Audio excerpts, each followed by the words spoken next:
Fluid mechanics मध्ये properties of fluid ह्याच्यामधला आपला हा पहिला प्रॉब्लेम आहे.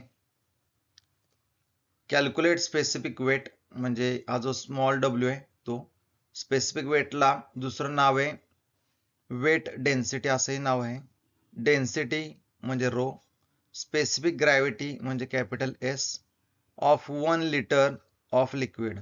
तर इथं 1 लिटर याचा अर्थ गिवन दिलाय capital V is equal to 1 litre. Given मध्येच आपण कन्वर्ट करणार 1 लिटरचं मीटर क्यूब. ह्यासाठी आपल्याला 1 ला 10⁻³ न मल्टिप्लाय करायला लागतंय. Which weight 9 newton. तर हे काय दिलंय वेट, याचा अर्थ कॅपिटल डब्ल्यू दिलाय 9 Newton. Also find specific volume. Specific volume तुम्हाला इथं फाइंड आउट करायला लावलेला आहे. तर आपल्याकडं फॉर्म्युलांची लिस्ट हवे. फॉर्म्युलांची लिस्ट सेपरेट तुम्हाला फ्लुइड मेकॅनिक्सचा जो चॅनल आपला प्लेलिस्ट आहे त्याच्यामध्ये दिलेली आहे, ती एकदा बघून घ्या. आपण या सगळ्याचे फॉर्म्युले इथं लिहिलेले आहेत. ह्या फॉर्म्युलांमध्ये specific weight is equal to capital W upon capital V is equal to rho into g. ह्याचे दोन फॉर्म्युले आहेत. Capital S specific gravity is equal to rho upon 1000 हा एक फॉर्म्युला आहे, आणि स्पेसिफिक वेट वरून हा दुसरा फॉर्म्युला आहे. स्पेसिफिक व्हॉल्यूम साठी 1 upon rho is equal to V upon M हा असा एक फॉर्म्युला आहे. तर आपण प्रॉब्लेम सॉल्व्ह करताना काय करणार, हा फॉर्म्युला यूज करणार. ह्याच्यामध्ये डब्ल्यू आणि व्ही ची व्हॅल्यू टाकणार आणि त्याच्यावरून आपल्याला मिळेल स्पेसिफिक वेट. स्पेसिफिक वेट वरतीचा हा फॉर्म्युला यूज करणार रो इंटू जी. स्पेसिफिक वेट माहिती आहे, याचा अर्थ आपण रो ची व्हॅल्यू फाइंड आउट करू शकतो. रो ची व्हॅल्यू फाइंड आउट झाल्यावर हा फॉर्म्युला यूज करणार capital S is equal to rho upon 1000. इथं रो ची व्हॅल्यू आपण इथले टाकल्यानंतर आपल्याला यस मिळेल. सेम रो ची व्हॅल्यू टाकल्यानंतर आपल्याला स्पेसिफिक व्हॉल्यूम सुद्धा मिळेल. तर या प्रकारे आपण प्रॉब्लेम सॉल्व्ह करणार आहोत.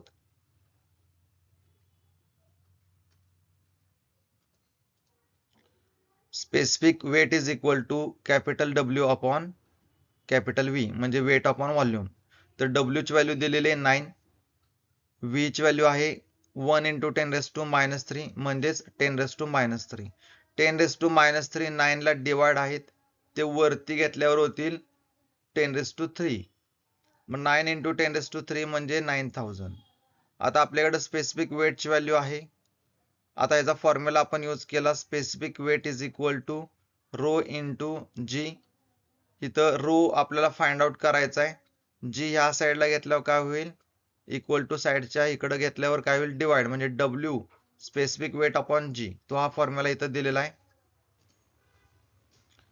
इथं डब्ल्यू ची व्हॅल्यू आपण इथं काढलेली आहे, स्पेसिफिक वेट काढलाय 9000, जी ची व्हॅल्यू असते 9.81. आपल्याला आन्सर मिळेल 917.43. डेन्सिटीचं युनिट आहे केजी पर मीटर क्यूब, ते इथं लावा. आता specific gravity is equal to rho upon 1000 हा आपला फॉर्म्युला आहे, इथं दिलाय फॉर्म्युला. डेन्सिटीची व्हॅल्यू आहे 917.43 डिवायडेड बाय 1000. आन्सर मिळेल 0.917. स्पेसिफिक ग्रॅव्हिटीला युनिट नसतंय. नेक्स्ट आहे स्पेसिफिक व्हॉल्यूम. ह्याचा फॉर्म्युला आहे 1 अपॉन रो. रो ऑलरेडी आपण इथं फाइंड आउट केलाय 917.43. ती व्हॅल्यू इथं टाका. 1 डिवायडेड बाय 917.43 आपल्याला आन्सर मिळेल 1.09 इंटू 10⁻³ स्पेसिफिक व्हॉल्यूमचे युनिट आहे मीटर क्यूब पर केजी. प्रॉब्लेम सॉल्व्ह करायला घेण्यापूर्वी तुमची फॉर्म्युल्यांची लिस्ट, त्या फॉर्म्युले, त्यानं त्या प्रत्येकाला काय म्हणायचं म्हणजे सगळ्यांचं मिनिंग आणि या प्रत्येकाचं युनिट काय हे सगळं माहीत असलं पाहिजे. त्यानंतरच प्रॉब्लेम तुम्ही सॉल्व्ह करायला घेणार.